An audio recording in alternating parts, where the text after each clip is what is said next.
Assalamualaikum warahmatullahi wabarakatuh. Saya Mawiliza SPD, guru SMA 3 Solo Selatan, pada mata pelajaran Pendidikan Pancasila dan Kewarganegaraan.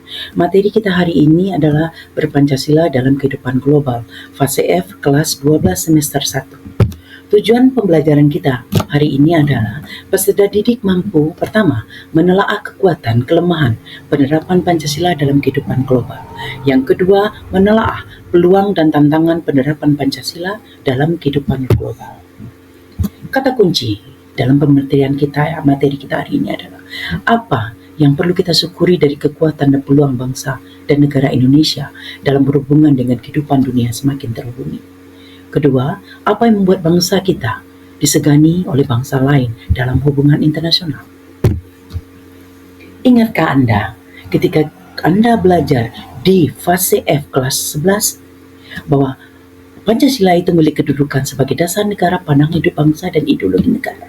Kemudian memiliki gagasan-gagasan solutif dalam mengatasi perilaku-perilaku yang bertentangan dengan Pancasila. Untuk memperdalam materi kita hari ini, marilah kita mempelajari mengenai analisis SWOT. Apa itu SWOT? Merupakan metode analisis yang digunakan untuk mengevaluasi stronger, kekuatan, weakness, kelemahan, opportunity, peluang, threat, tantangan. Kita akan lihat satu persatu. Strength, kekuatan. Sumber apa saja yang menjadi kekuatan bagi bangsa kita untuk menghadapi dalam era globalisasi penerapan Pancasila? Yang pertama, Pancasila. Pancasila merupakan pemikiran mendalam yang melangkah kita untuk mewujudkan tata masyarakat adil dan makmur. Kedua, geografis. Indonesia adalah negara maritim terbesar di dunia dengan jumlah pulau 17.000, kemudian di antara 2 benua dan 2 lautan, sangat strategis. Ketiga, monodemografi, yaitu apa? Jumlah penduduk Indonesia nomor 4 terbesar di dunia. Ini bisa meningkatkan produktivitas kita nantinya, menjadi modal buat diri kita. Keempat, keragaman atau kebinekaan. Memiliki 1.330 suku bangsa, 719 bangsa, bahasa, 200 Kemudian sumber daya alam. Indonesia memiliki sumber daya yang melimpah, baik hasil bumi, sektor pertambangan maupun sektor kelautan.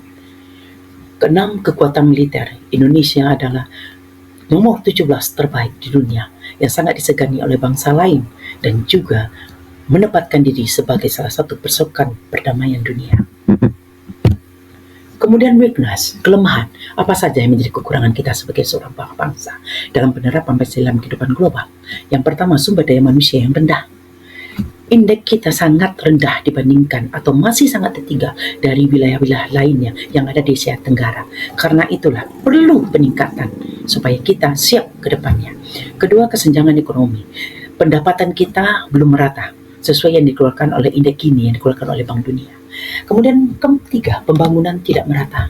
Wilayah kita luas, pendapatan kita belumlah begitu berpotensi secara merata. Keempat, pengelolaan sumber daya maksimal manusia atau alamnya belum maksimal. Kita belum maksimal melakukan eksplorasi, eksploitasi dengan baik. Kemudian kita melihat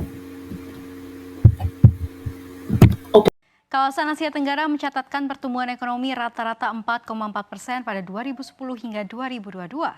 Kawasan ini pun disebut menjadi kekuatan baru ekonomi global. Perkembangan era digital saat ini ditandai dengan semakin masifnya penetrasi media sosial dalam berbagai aspek kehidupan ekonomi.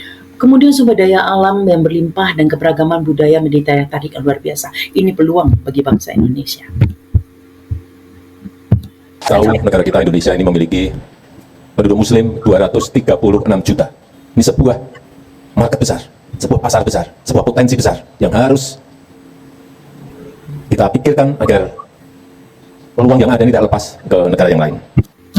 Kemudian threat atau tantangan, apa saja yang menjadi persoalan kita ke depan yang dalam penerapan Pancasila dalam kehidupan global.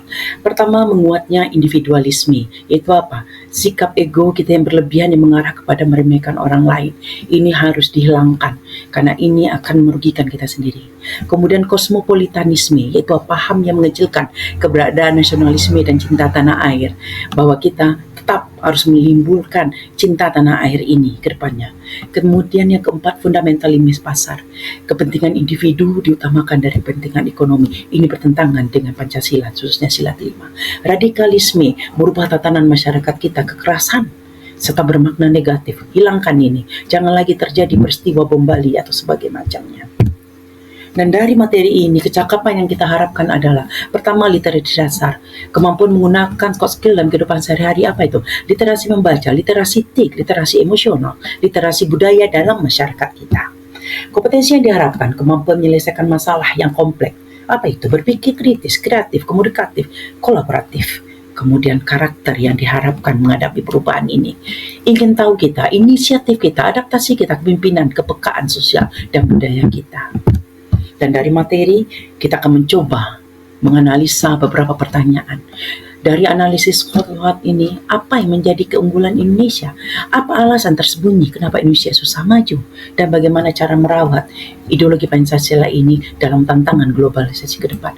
Bagaimana cara kita menyukuri kekurangan, kekuatan dan peluang kita bahwa bangsa Indonesia ini dalam hubungan internasional. Semoga siswa kita bisa mampu untuk itu.